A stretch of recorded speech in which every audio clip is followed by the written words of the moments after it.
Hi there! Today, we're going to show you how to make perfect baked potatoes that are crispy on the outside and fluffy on the inside.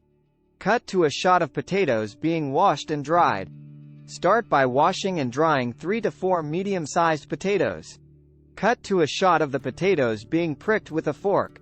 Next, use a fork to prick each potato a few times. This will allow steam to escape and prevent the potatoes from exploding in the oven. Cut to a shot of the potatoes being coated in olive oil and salt.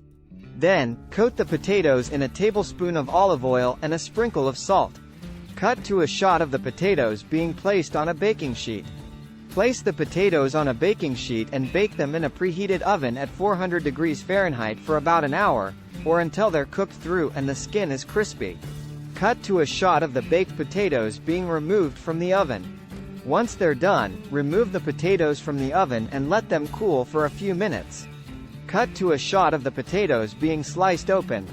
Then, slice each potato open and fluff the inside with a fork. Cut to a shot of the baked potatoes being served on a plate. Serve the baked potatoes with your favorite toppings, such as butter, sour cream, chives, or cheese. Closing shot of the baked potatoes on a plate. Thanks for watching. We hope you enjoy these delicious and easy baked potatoes. Don't forget to like and subscribe for more tasty recipes.